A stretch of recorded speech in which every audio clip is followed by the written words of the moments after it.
If you've ever bought a bouquet of flowers, there's a good chance they've come from here. Here you can see our organized ant city.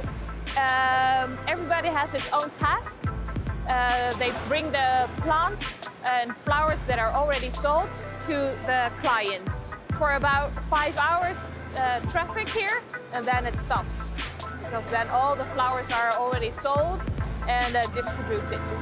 Holland's famous flower market, a warehouse of more than 1 million square metres. Every year, 12 billion flowers and plants transit here, brought from Kenya, Colombia, Israel or within Europe. Some call it the Wall Street of flowers, with its live auction from 6 a.m, where almost half of the world's cut flowers are exported. Cut flowers, of course, have an impact on the environment. Often grown in greenhouses where they consume huge amounts of energy and water before being trucked, shipped or flown all over the globe. But flowers also contain dozens of chemicals, pesticides, insecticides, fungicides, much more than vegetables. For example, here in the Netherlands, vegetables grown in a greenhouse consume around 12.5 kilograms of pesticides per hectare per year. Roses, by contrast, 84 kilograms per hectare. And they're not the worst. Lily bulbs, 125 kilograms. All because customers want each and every one of their flowers to be perfect. For Valentine's Day 2018, Greenpeace put 3 common bouquets under the spotlight. Tests revealed 43 different pesticides. In gerberas, up to 7. Roses, up to 10. And in the mixed bouquet, up to 25 pesticides. And unlike food farming, in Europe there's no maximum limit on the quantity of pesticides in flowers.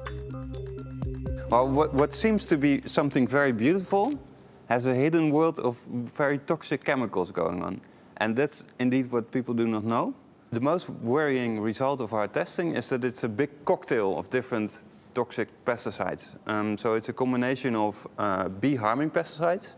It's a combination of illegal pesticides. We find like 1/3 of all the pesticide residues is illegally applied.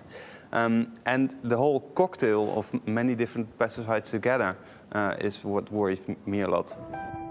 Organic farming in the Netherlands, 3.5%. That's half the average in Europe. And the flower market is but a tiny fraction of that. Julian is somewhat of a maverick in the industry. He's been running this organic flower farm since 2016, just north of Amsterdam.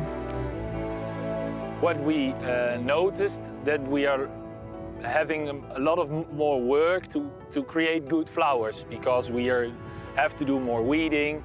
We sometimes lose a crop, and if you can accept that sometimes some you win, some you lose. When you can accept that, it's okay. Yes, the flowers cost more, between 10 to 50% more than conventional ones. A price we, the customer, have to weigh up, just as we do when shopping for organic food.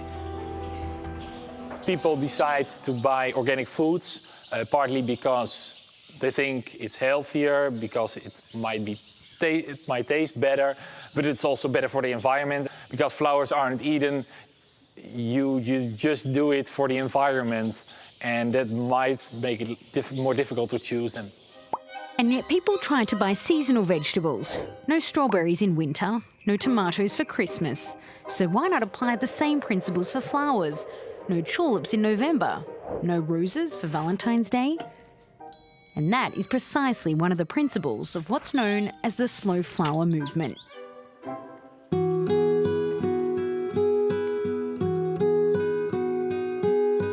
Well, everybody knows slow food, but the slow flower movement is actually the same. So it's locally grown and it's usually organic, and you don't bring the flowers a lot further. You don't bring them abroad, you just bring them to your local community. So we let the seasons do their thing.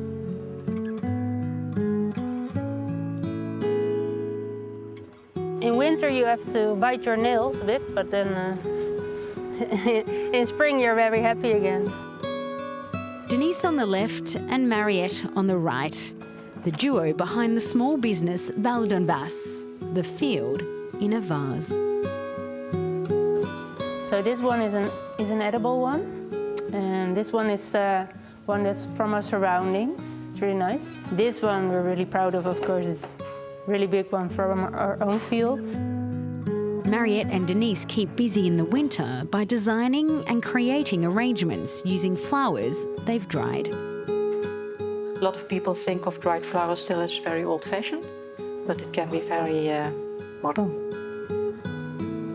But now it's springtime and the moment to sell their flowers at the farmers' market in Rotterdam. Every Saturday they arrive with the latest blooms nature has just sprouted, bouquets that change weekly, for a growing number of customers subscribing to the philosophy that flowers should be beautiful, local and pesticide-free.